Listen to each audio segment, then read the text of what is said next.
Hello, I'm Wendy Wilson, and I'd like to welcome you to another edition of Realizing Potential. I'm always excited to engage with our various guests. They come from outstanding and very diverse backgrounds. This one is probably at the top of the list for 1,001 reasons. I'm a big fan of hers, and just excited about what she continues to do, what she's already done. She has a remarkable story. You might be a little familiar with her, and I'm just teasing when I say that you will certainly recognize who this guest is and the work that she continues to do. She is none other than the Erica Savage Wilson. Hello, how are you? Good day, Dr. Wilson. I am fantastic. And I want to say thank you to the production staff of Realizing Potential, Connie, and everybody that's working on the other side of the screen. And definitely big appreciation to your president and all of the administrators at the unsinkable Albany State University. It is absolutely my pleasure to be here today. Well, thank you. Thank you so much. Spoken like a woman who has her own show, and we'll talk about that a little bit later. It's always a pleasure to have you on the show. You certainly have roots here in Albany, Georgia. You have traveled and lived across the globe. You're certainly a globe trekker, as I have fondly referred to you. But you are now residing in Washington, D.C., in the DMV area, actually. And you have an amazing career, much of which has been dedicated to politics. And I refer to you also have so many great pet names for you. One of which is, of course, your premier political analyst. But over the last year and a half, maybe 2 years now, you shifted a little bit. We wanted to talk about that because, of course, it's Women's History Month, and you will also share that this month also has another designation. So we'll go into that, but I'll let you tell that story about why it is so important to you, in addition to Women's History Month, Mental Health Awareness Month. So give the viewers who may not be familiar with your recent story over the last 2 years, or if you'd like to, let's go back to your passion for politics and how that segued into a different arena. Thank you so much, Dr. Wilson. So I am and have always been very in tune with politics, grew up watching the news. And so that was something that always intrigued me, particularly when world affairs would be brought into the discussion as it relates to the news. And what for me that really did was it showed me that we were really all interdependent on one another. And I think that that is a part of the human experience. But politics is something that impacts everyone. And so a famous House Speaker many years ago, back in the late 70s and 80s, Tip O'Neill would say that all politics is local. And I extended that out to all politics is very personal. And so when we think about people actually being born, that is a political act within itself. And so just already always really stay connected to politics, world affairs. And I found myself, though I was not, some people have the trek where they go to college, they study political science, and then they maybe enter a couple of programs and they start working for campaigns. My lane was a little bit differently. I found myself continuing to read, continuing to buy books, newspaper, things of that nature, but I volunteered on campaigns. So it wouldn't matter if it was a local campaign, a state campaign. And so that is how I actually entered into this space, I would say officially into politics, working on local campaigns in my hometown of Albany, Georgia, when I lived there, moved on to state campaigns, and then a congressional campaign. And I was fortunate enough to be able to go to a political boot camp that the Congressional Black Caucus Institute runs annually. And it was there that I met with some amazing people from all across the United States. And some of the connections that I made months later, this was months later, got an email to say, hey, there's a position for you here in DC. We think you would be great for it. And I'm thinking to myself, I've only known and met these people a week, but they were very impressed. I responded in the affirmative. And then got the job and moved to the DC area. It's now been almost 6 years ago, amazingly. So that was really kind of my funnel into politics, and worked as a director of a political consulting and data management firm. And that in and of itself was so rewarding because I was able to not only impact campaigns that were around the DMV area, but also in foreign countries as well. So I would say to anyone that is listening, make sure that you embed yourself in something that really absolutely speaks to you, because you would be surprised at the places that it can take you. Indeed. And before we segue into what then transitioned or transpired while you were on assignment working for this firm, I need to go back to something that you said in regards to, lo and behold, they were very impressed with you. And I was very fortunate enough to be a part of that journey with you, and courting the organization or the company that you work with. And what I've always said, and when I speak to individuals about their career and development, is that your reputation is so critical to your journey, and it will precede you. So it was no surprise to me that they were impressed with you. You and I've had this conversation on countless occasions about you're on the right path when the job seeks you out and you don't necessarily seek out the job. So that was certainly the case with you.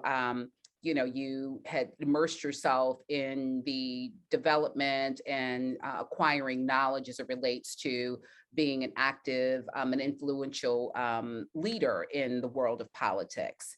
And so I know that is why they gave a call or made a call to you and said, "Hey, we need you on your team." And you did an exceptional job. I'd be remiss if we did not share with the viewing audience. You have certainly traveled the globe and done amazing work and very impacting work in South Sudan. And so that's a whole nother story. We will have you come back to share that at length. But let's go into why, again, this month is critically important as it relates to mental health and awareness. So there was an event that changed and altered your life significantly. Share with the viewers what happened and where you are with that, and how you, what I love, the whole adage about making lemons out of lemonade.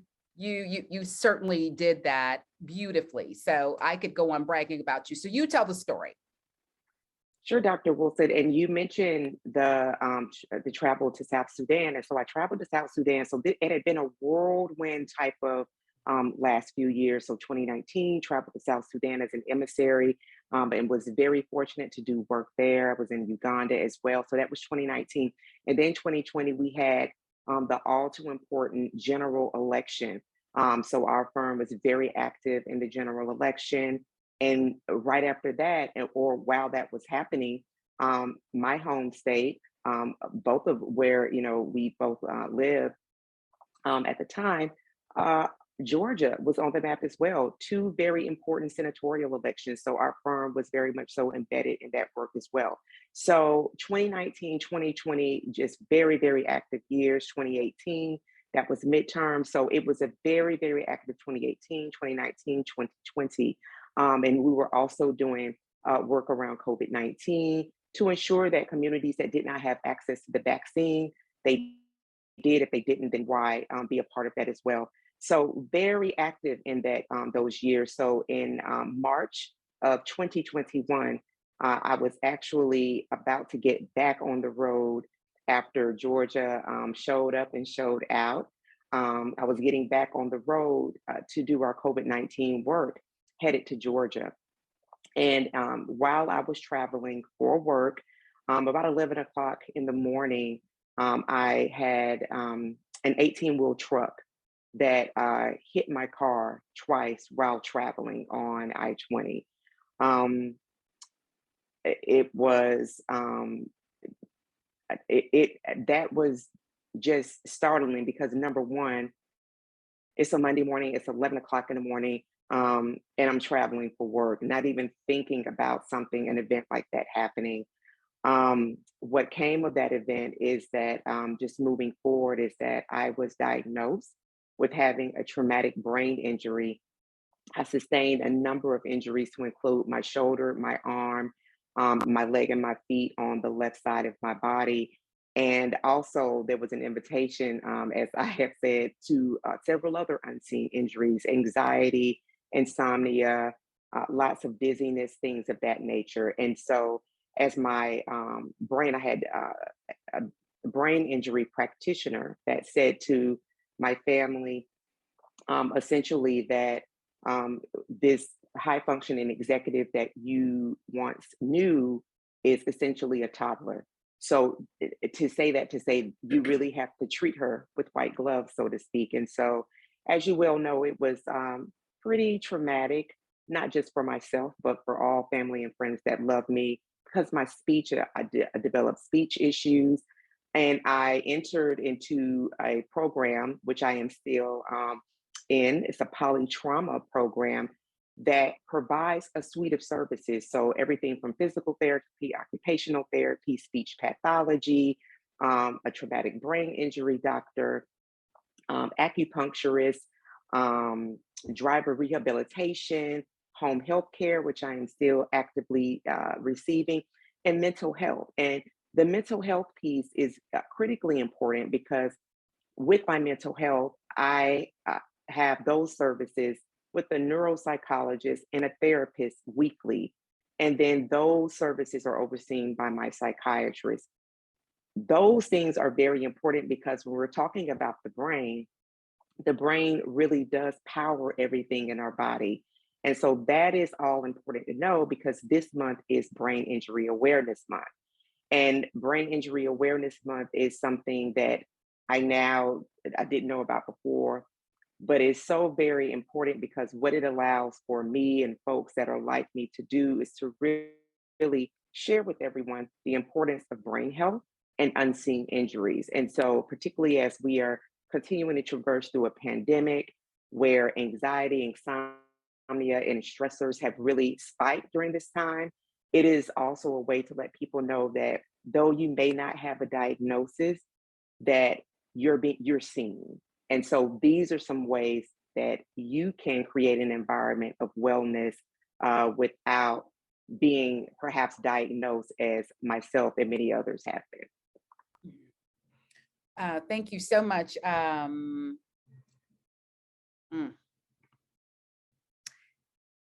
Ooh. Connie's going to get on me. And so I'm trying to compose myself. Thank you for sharing that story. And I was reliving it as you were sharing it with our viewers because as a part of your um, family that loves and adores you was a part of that day. And you called because you were en route and to Albany and had already made plans to, as you so often have, in full transparency, just stay at my home. And for those that don't know, you are not like a sister, but you are a sister to me. And so families are very close.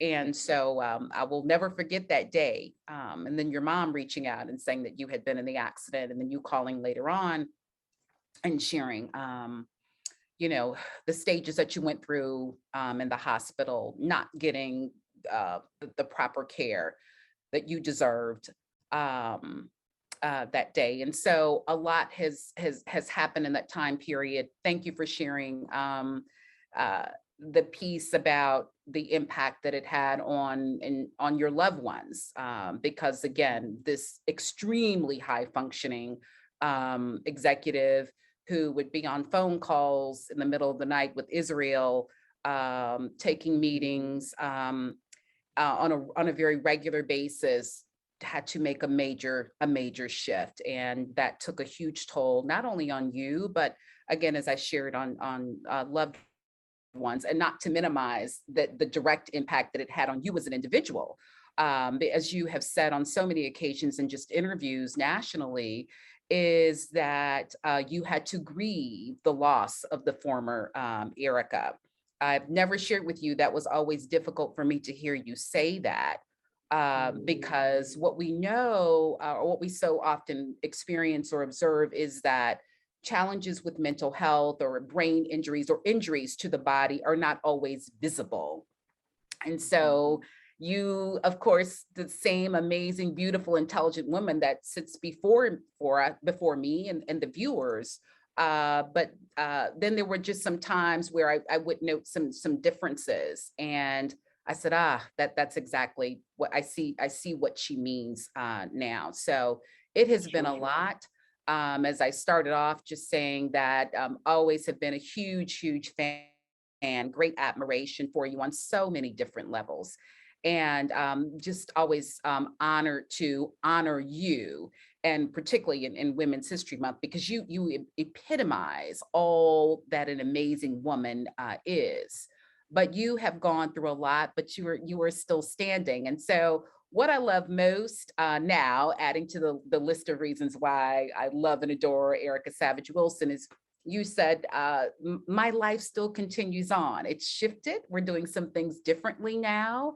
And my passion for excellence is now going to then resonate, bloom, grow in the space of mental health and wellness. And so from now transitioning, and you really, you're still in this space of political awareness and engagement, because this is something, a topic that is critical and so important and needs to be shared and further advanced throughout the country. Again, mental health and wellness. I understand President Biden spoke about that during the State of the Union address. I'll let you talk about that. But let's start talking about the reframed brain. Tell our viewers.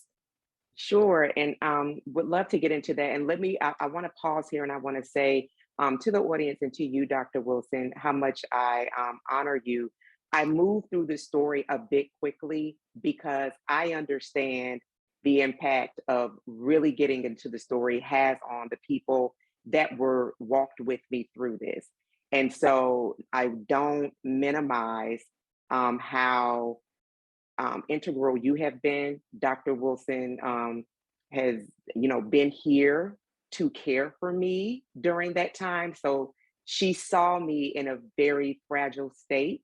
And there have been a small number of other people who have been able to do that or really were allowed to do that. So it's really been very close family, friends, people that I intimately trust, that my mom and dad intimately trust. And so I was very glad to have that small circle of people that thought it not robbery to come to sit with me, to, sit on the couch and just let me kind of be who I was during that time. And so I just want to share with the audience, there's much more to the story. And however, I'm moving through it with an understanding of how what happened, and actually kind of re-sharing that again definitely does have impact on the people that went through it. Before I move into the reframe brain, you mentioned the national media that I've done, and I'm so grateful to do that. Most recently on the Clay Kane show here with Realizing Potential, and Roland Martin Unfiltered, that I used to do those with regularity, particularly Roland Martin Unfiltered, and have done international media, particularly after we had the historic Madam Vice President assuming the second highest position in the land. That what it takes for me now to do media is a lot of prep work before, because my body responds in the same way that it did on March 15th with that accident. So I'm very grateful to be a part of this platform. I'm very grateful to you, Dr. Wilson, to Iman and LJ for the way that they have been very much so a part of this, checking in to make sure that I'm okay, letting me know that they're praying for me. So for everyone else to understand, when someone has an injury, that it is a community, it is a part of a collective, and that those people do move through that as well. And so when I think about the then platform that I developed, the Reframe Brain, what really kind of helped me take a real pivot is because I have this history of media. I have this history of lifting my voice in the face of very difficult situations. And so I wanted to say that, well, if I'm experiencing this, if I have people that love me that are actually experiencing this along with me, then I know that there are people that have had this experience as well. And I want to be able to speak to them and speak to the people that have cared for them, people that love them, to share about around those unseen injuries and perhaps some things that they didn't know that can help improve their own brain health, but help them understand as well what that looks like. So, the Reframe Brain podcast is a podcast that is available visually and audio. And what it does is it centers brain health and unseen injuries.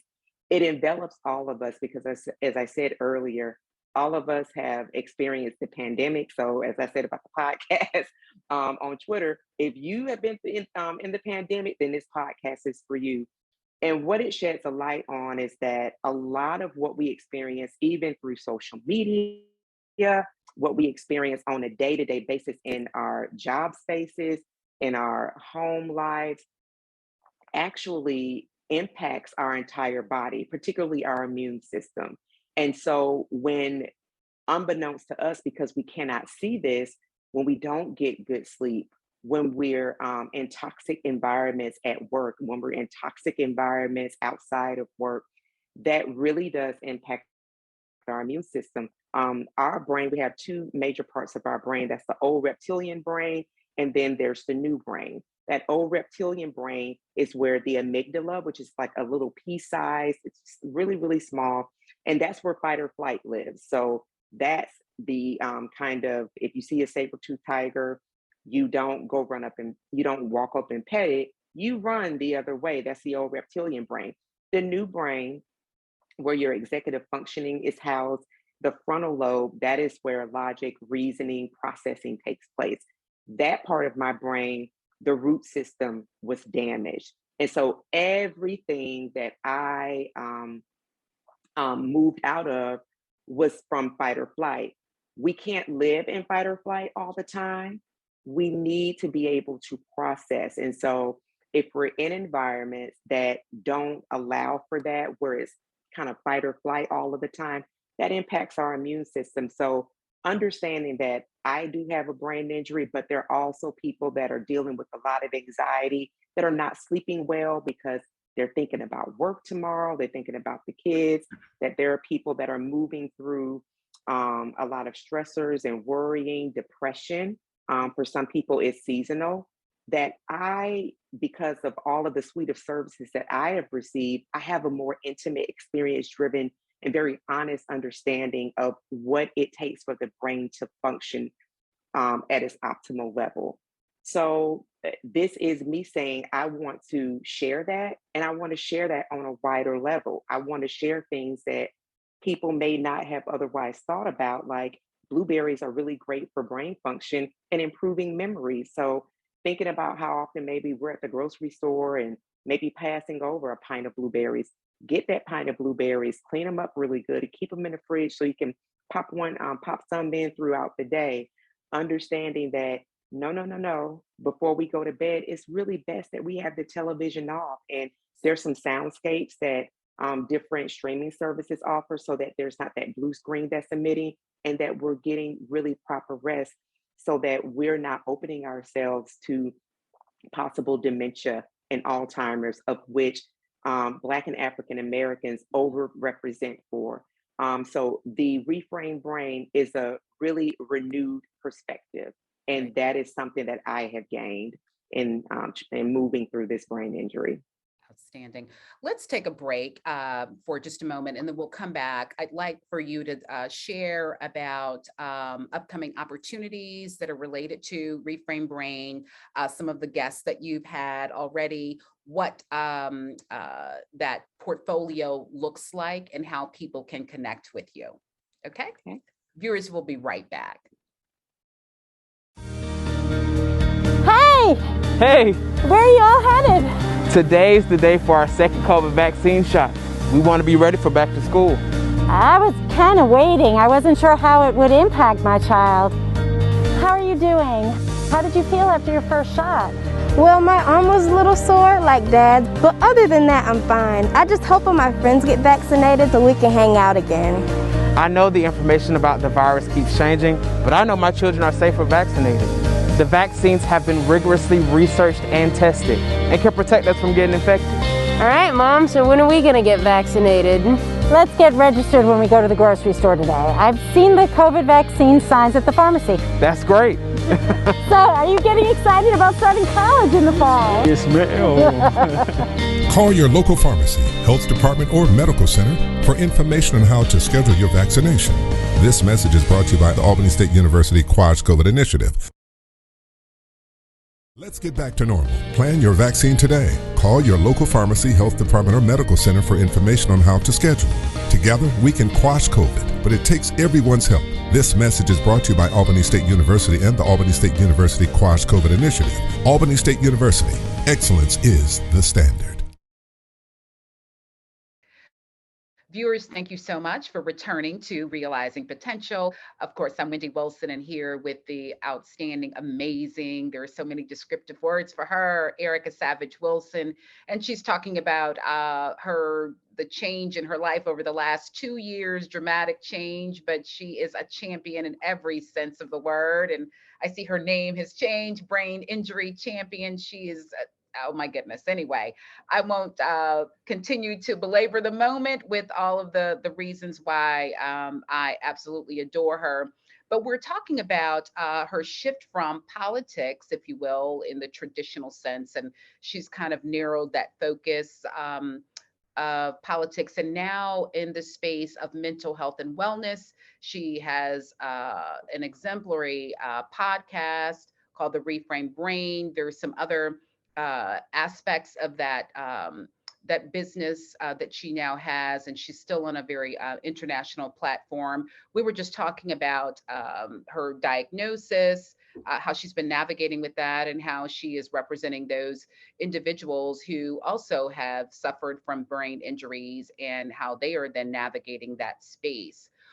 Erica, if you would talk about, we're going to talk about some of the guests that you've already had and that viewers and listeners can expect in the near future. I don't want to miss, you talked about just sustaining brain health and improving. You talked about blueberries.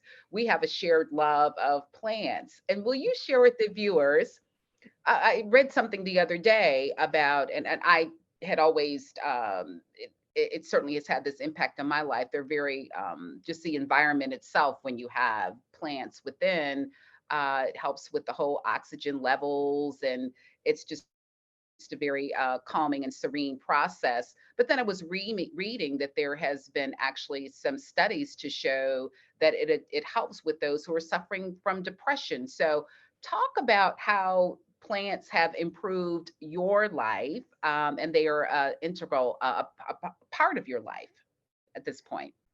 Absolutely. So I want to start by saying that this was not a love that I had prior to my brain injury. Now, when I would be at your home, which is absolutely like stepping into a sanctuary, it's plants and the bookcases and the floor, the furniture, the art, it's all there.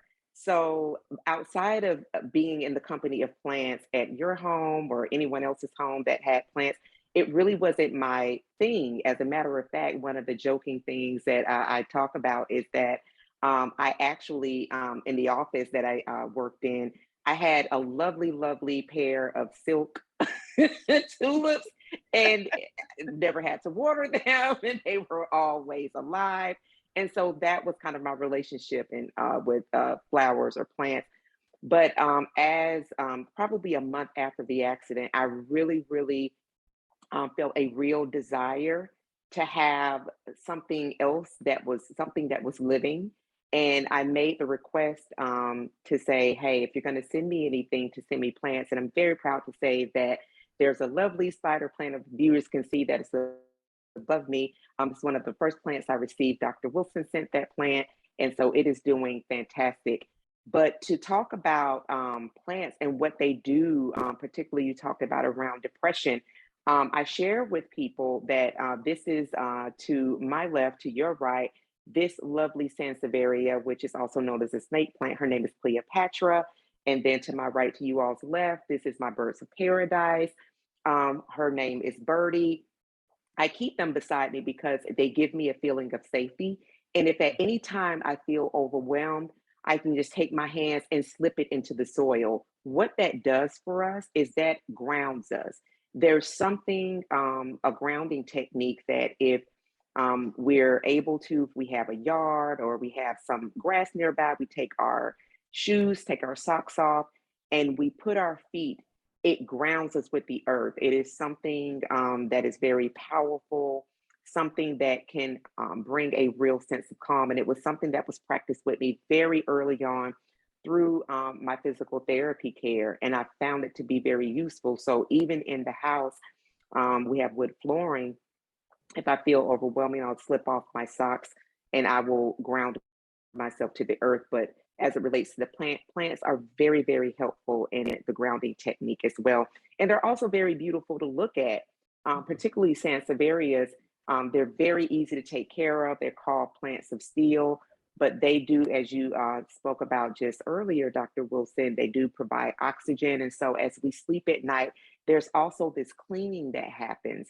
And so our brains are actually going through a process of being cleaned at night. And then the plants are essentially doing the cleaning of the air as well. So I would always recommend for people, anyone moving through an unseen injury, particularly a traumatic event, if they can, to ask people who really do want to be helpful in their recovery to send plants. And so I went from having no plants to now 30 plants.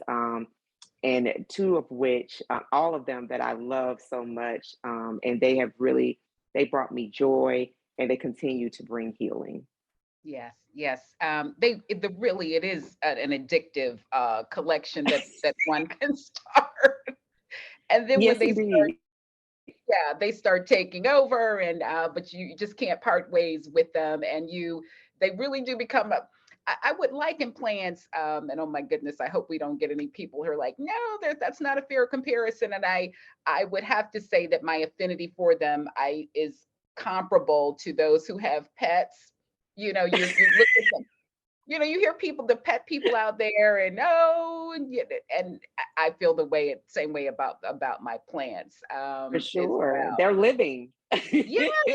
There you go. There you go. What's going on with you? You're a little droopy today. I'm over here a little sad and looking at my orchid in my office. I'm like, oh, your petals. That's not a good sign. So, but I'll work on that a little bit. But it does have such a healing effect on the mind and and your aura, your spirit is transformed because it allows you to then just focus and step out of whatever the moment is. And so that's what my orchid in my office provides for me.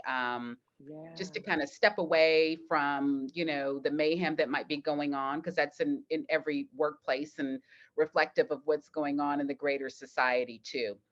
Enough of Yeah. plants, because we could talk about that all day, and books and all of our passions and love. By the way, your library is always a treat for my eyes, and have been enjoyed it immensely just being in your home at times, just perusing your bookshelves.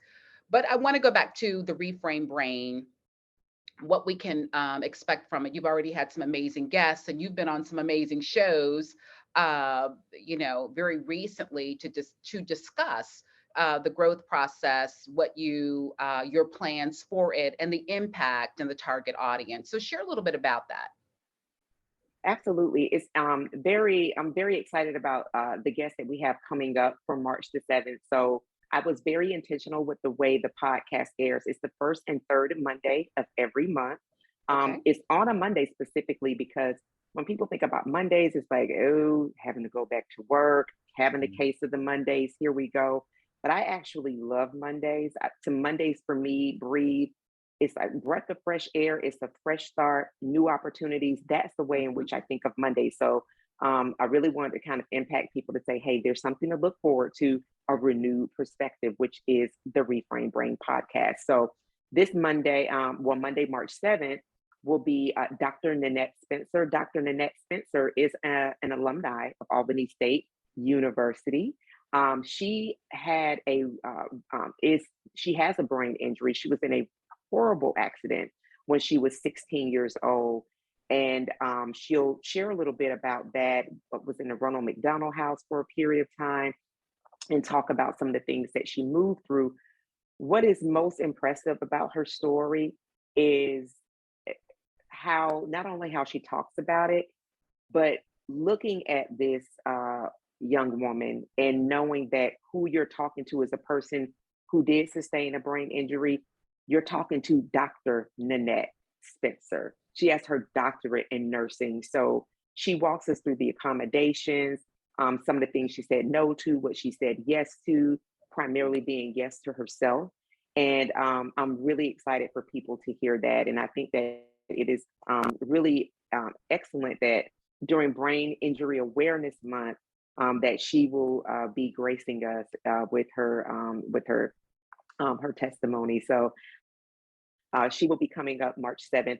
We also have coming up another licensed nurse practitioner. She's a stress solution strategist.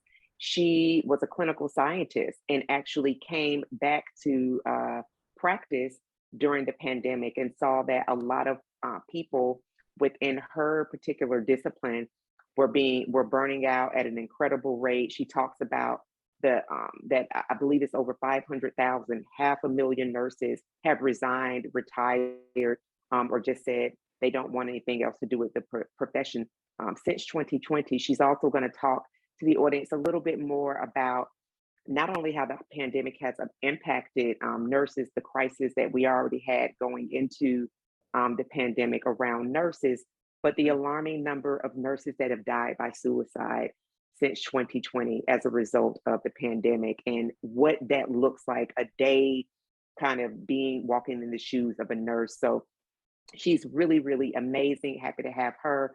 We're also going to have a master yogi on. She has been practicing yoga for 15 years. She does it specifically through a Christian faith lens. She's going to provide some really practical ways that people can really exercise wellness, and a few different poses that people can use not only in the morning or the afternoon, just throughout the day to help bring them back, ground them back, the grounding piece that we talked about a little bit earlier. We also have a clinical psychologist coming up, and all of this is just wonderful Black girl magic that's been speaking that I'm talking about. So it's really, really exciting. And she's going to be walking us through a lot of what I have had intimate experience around, is really taking a really critical look at the brain, and not just the emoting part of the brain, but the science of the emoting part of the brain. So those are a few of the wonderful slate of guests that we have coming up. And it's the first and third Monday of every month. And if people go to thereframedbrain.com, they'll be able to get my 5 best brain health tips, a playlist that I curated with them in mind, a copy of the newsletter, and then they'll be able to see and add to their calendar, okay, this is when the Reframe Brain is going to be coming out. So I definitely want to make sure that I have the notifications turned on my YouTube channel, or if they rather listen to it through Google Play, Apple Podcasts, Amazon Music, Spotify, or wherever they get their podcasts or listen to podcasts from. Yeah, I love that you're on all of the major platforms, so there's no excuse in terms of the ability to access that. You mentioned the newsletter. I'd be remiss, you didn't give me permission to say this, but I'm gonna go ahead and take liberties, big sister liberties. You are also working on a book. Yes, Yeah. thank you, Dr. Wilson. I am so excited. The book cover, actually, interestingly enough, was done 8 years before. And so the writing process is something that I have to say that I was always very grateful that I retained the ability to write, because there was a lot that was like I suffered significant memory loss, and have been able to regain some memory, not fully all memory. And that is, I've been very honest to say I'm well with whatever is restored to me. So now, and viewers foresee kind of when we get a little bit closer, when they are able to glean, and you have seen the book cover, when they see the book cover, it is so fitting for what I am moving through right now. And even with the title of the book, which I'm definitely going to wait until a little bit more closer to it being completed. But the ability and the time to write and what I'm writing about and how people, no matter what their background, will be able to connect with it is something that I'm really, really excited about. I am too. We've been holding each other accountable on our projects, and so I look forward to that fully coming to fruition, having you come back, and already manifesting that you were on national platforms discussing that book and presenting and connecting people with that way. Because in that way, that's just a remarkable way to share one story is through the pages of a book. It helps for others to identify, to serve as a source of inspiration, to remind you that this too shall pass. And that we just have to walk into the greater that we envision for ourselves and just to maintain perseverance. So again, I am excited about all of your accomplishments that await. Certainly, those that you have achieved. You have a massive portfolio of um, outstanding things that you've done. And that we can quickly reference.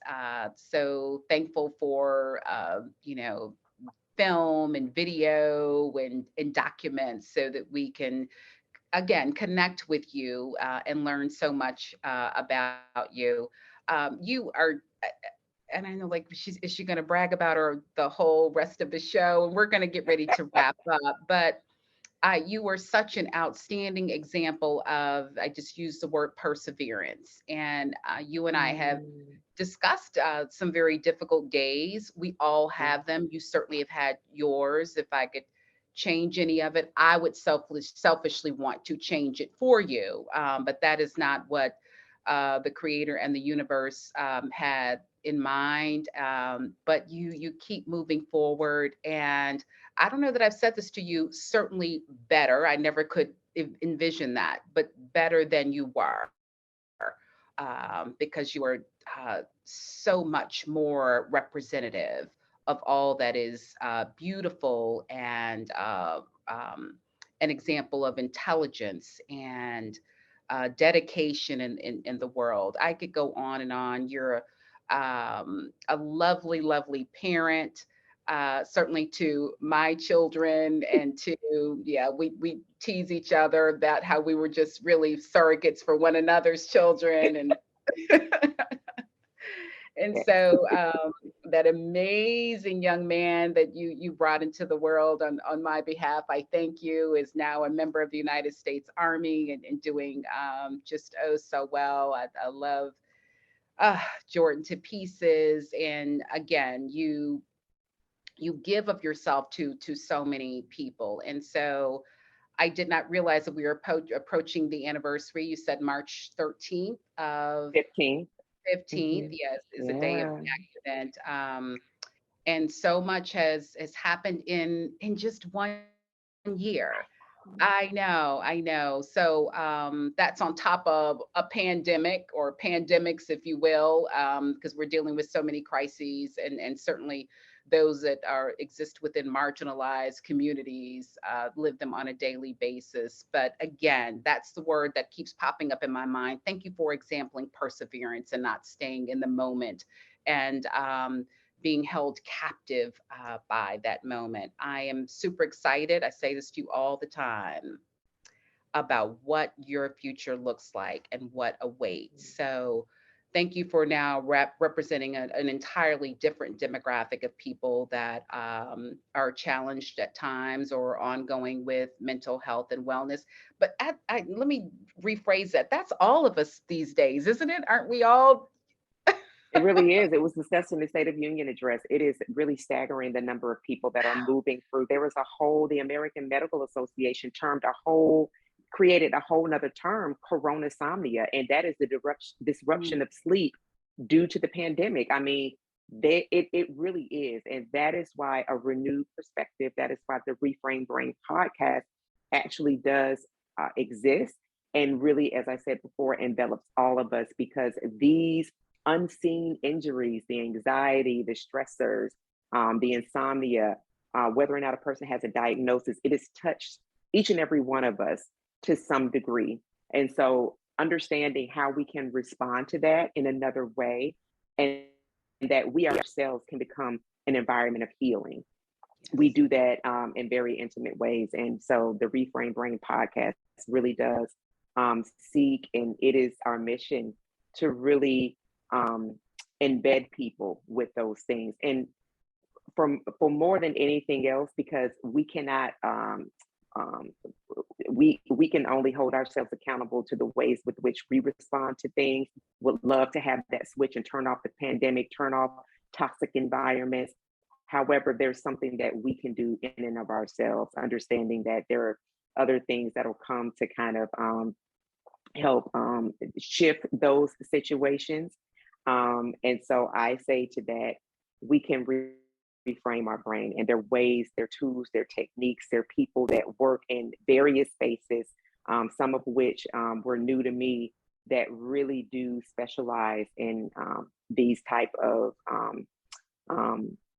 disciplines that really do focus on um, all levels of wellness. And it all starts with the most powerful and complex organ in the body, and that is our brain.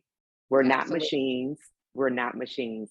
We are divine, intelligent beings, and we need to gift ourselves with feeding that every day. You're not a machine. We work with machines.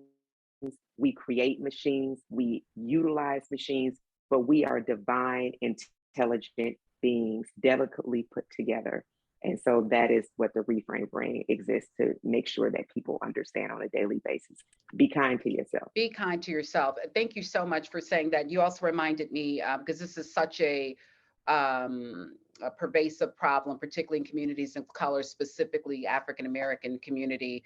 I remember growing up as a child, and particularly when you would hear about someone who, committed or attempted suicide. And oh, we don't do that in the Black community. We, when you get depressed, when you get frustrated, we just go take a nap.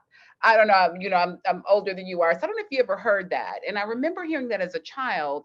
That was just something that we did not do. But that was an unfortunate denial of that we are emotional beings, and that we are affected by the conditions that we find ourselves in, that the interactions, the systematic institutions that were designed to destroy us or to hold us physically captive. And Dr. Naeem Akbar wrote a book on the psychological chains of slavery. And so how that whole history has altered our DNA. And we still carry that the weight of our ancestors with us, and then still have to navigate 2022 and all that comes with it.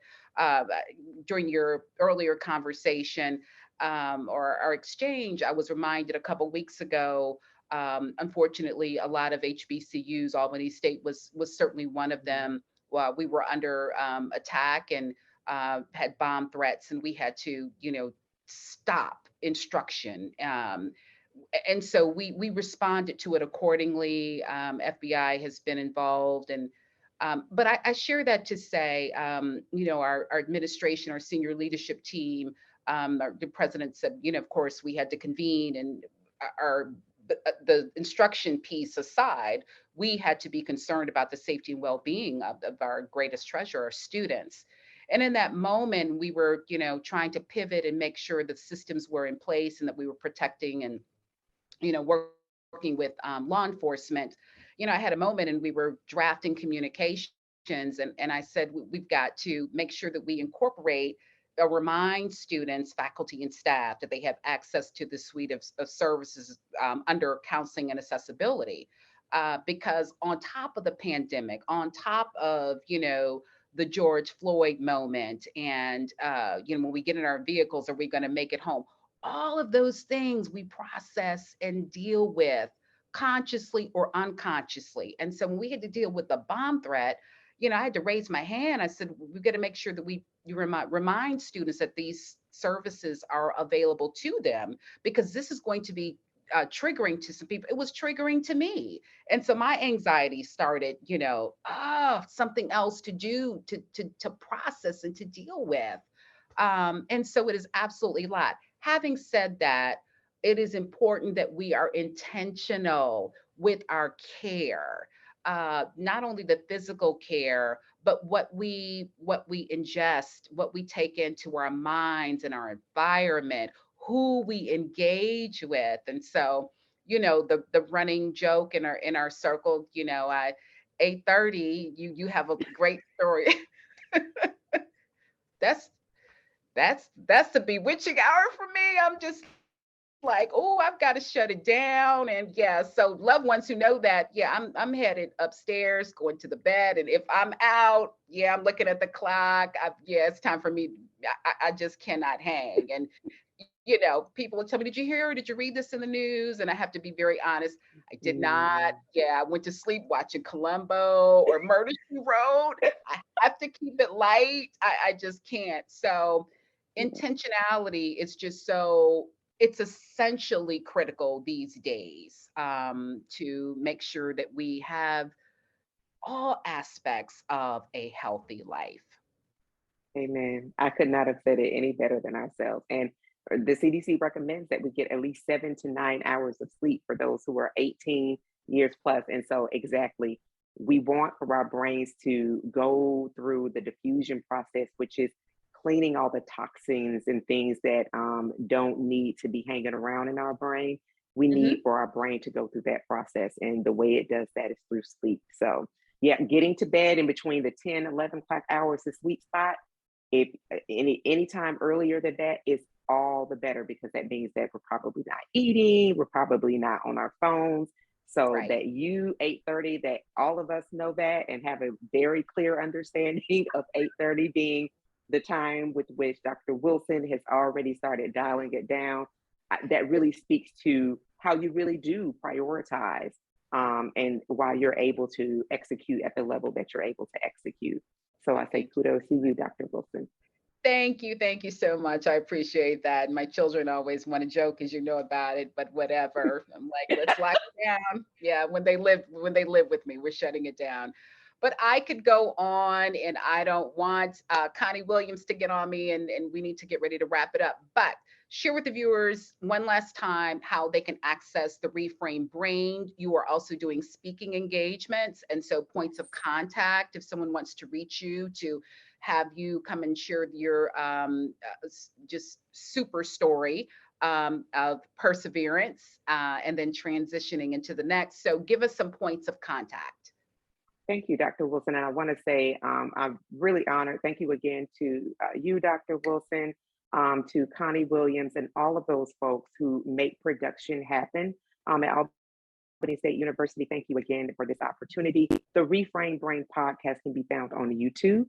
So if you Google the Reframed Brain podcast, it'll come up for you very easily there on YouTube. Also available on Apple Pod, Google Play, Amazon Music. You can talk to Alexa. Alexa will bring me right up. Spotify, and other select podcast platforms. I'm always available on social media. If you send me a DM, I will respond, because that's some of the ways that people are saying, hey, we're really interested in you. On Twitter and IG, at one Erica Savage, and that's the number one Erica Savage, because there is only one Erica Savage on Twitter and IG. I'm on Facebook. It is my whole name, Erica Savage Wilson. And if people want to reach out to me for speaker requests, I do have some exciting things that are coming forward this spring, because people are really seeing the importance of mental health, brain health, and unseen injuries. If you go to thereframedbrain.com, you'll see all of my information there. But if you send an email to thereframedbrain@gmail, I'll get that. And I typically respond within 24 hours. I don't like to leave people kind of hanging and wondering, but The calendar is open and available for those opportunities. And so I do have a couple already scheduled. So I'm more than excited and motivated. Outstanding. I see my clock about to wrap up. I love and adore you to pieces. Thank you so much for joining me for this edition of Realizing Potential. Know that you are always, always back. Welcome back to, welcome to come back to the show. Please be well. Take care. Thank you, Dr. Yours. Wilson. Thank you.